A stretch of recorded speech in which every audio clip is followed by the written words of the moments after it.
This is really a love story. It's a love story about the Earth and the future. So I'm just going to very quickly run through a lot of slides, but a lot of these things are just sort of concepts and then examples of restoration. There are so many, but we'll just look at some. So this slide introduces a concept of holism, which just basically means that the whole is unique and unpredictable from its component parts. And when we do restoration, we need to think in terms of holism. And here's just a wonderful example of holism from the Great Plains. It's really the best I've ever seen. It's from a 34-cent stamp collection from 2001. So you see it says USA 34 on there. Those were the actual stamps. And it's just a great picture of the holistic sense of the prairie, right? You can't cut it up. It's all just one thing with all the component species. But what I love about this picture is the rain in the background, and you really get the sense that when it rains, it's going to go into the soil there. And of course, animal soils and grass, in their natural sense, are in a balance. There's no overgrazing. Overgrazing is a human invention. And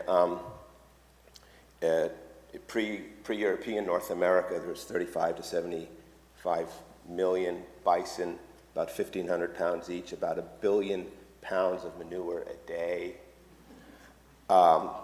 tens of millions of other species, and billions of prairie dogs.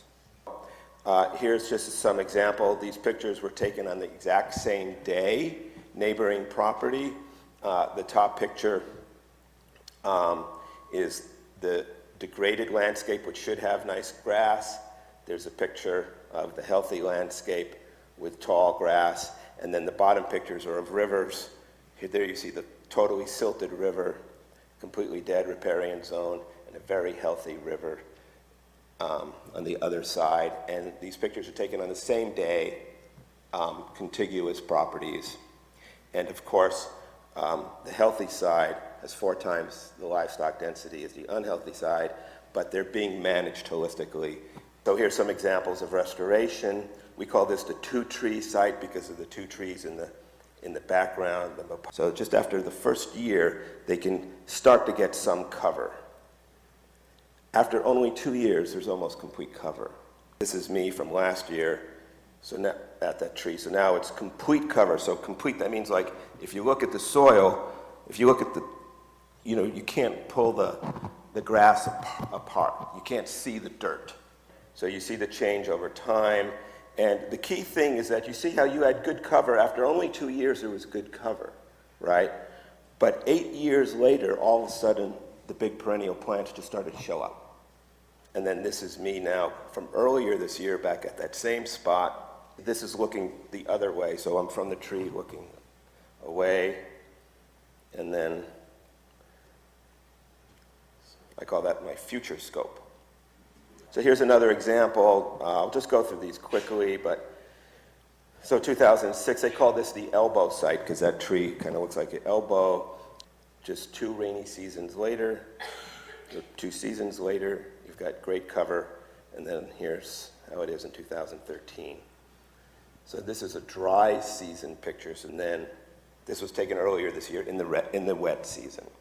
Oh, here, you'll love this one. So it says 1963, but this picture was taken in 1963, but they actually began the restoration in 1978.